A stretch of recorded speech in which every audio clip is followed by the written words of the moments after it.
اللہ تبارک و تعالی کا ارشاد ہے والذین یمکرون السیئات لهم عذاب شدید ومکر اولئک هو یبور۔ سورہ فاطر آیت نمبر 10۔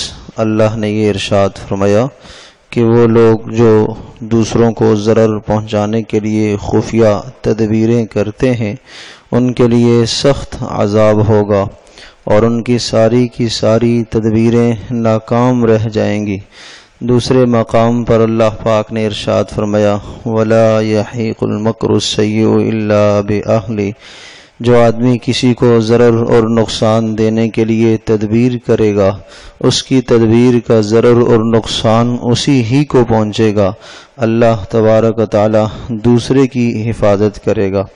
انسان کا جب کسی سے حد سے تجاوز کر جاتا ہے تو آدمی اس کو نقصان پہنچانے کے لیے مختلف تدبیریں اختیار کرتا ہے۔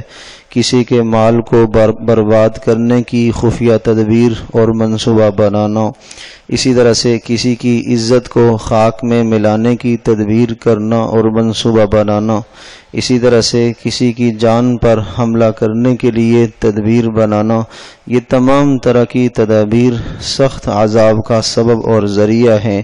اور اللہ تبارک و تعالی نے ارشاد فرمایا کہ ایسے تدبیر کرنے والوں کی تدبیروں کو انہی پر الٹا دیا جاتا ہے اور اللہ تبارک و تعالی دوسرے کو محفوظ رکھ لیتا ہے۔ اور ایک مقام پہ ارشاد فرمایا کہ ظلم کی سزا تو ظلم ہی ہے، یعنی جو آدمی کسی کے ساتھ زیادتی کرتا ہے اس کا بدلہ اسے دنیا میں ہی ملتا ہے، اور جو کسی کے خلاف تدبیر کرتا ہے اس کی سزا بھی اس کو دنیا ہی میں ملتی ہے۔ اللہ تبارک و تعالی ہم سب کی حفاظت فرمائے۔